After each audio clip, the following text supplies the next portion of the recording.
Информа ги следи најдобрите фестивали во светот, за да може да работи и да ја подобри оваа емисија. Овој пат бевме на најголемиот фестивал на ТВ продукција за деца при Женес Интернешнл. Лиле од местото на настан.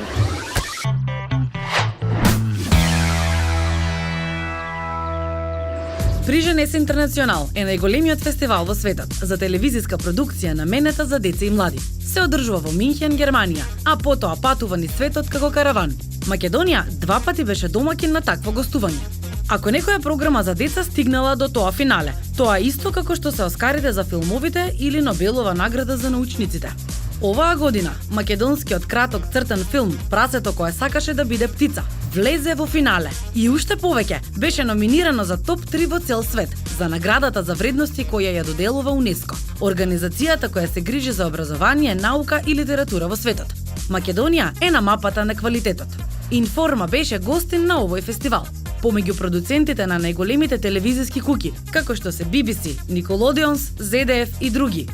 Од се она што имавме можност да видиме, сега знаете дека имаме многу што да ви покажеме. На овој фестивал се родени идеите за првите изданија на вести за деца и млади, она што е денеска Информа. Вести кои во големите земји се погледани од централниот дневник на националните телевизии. За потребата од вести за млади и за тоа зошто се толку важни, зборувавме со доктор Маја Гоц, главата на овој фестивал. Hi Informa, I'm Maya from Germany.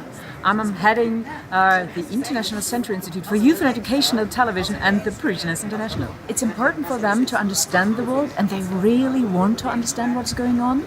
I mean, if something is happening, like, think of disasters or think of crisis with there, things are happening, they really want to know. And what adults news often do is they expand it in a way that you don't understand, and it's too many emotions.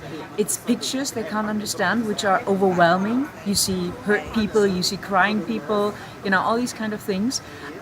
So what children and young people really want is news which is especially made for them, which explains their themes, because it's mainly not about the adults. It's always the question, okay, and what are the children doing? What's about the young people? How do they deal with the situation?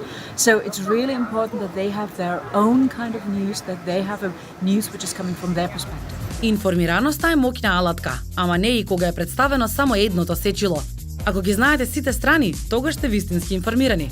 Дечки, за Информа сега се знае и во светот. Почнуваме да создаваме историја. Со други искуства од Минхен, веќе утре во Информа.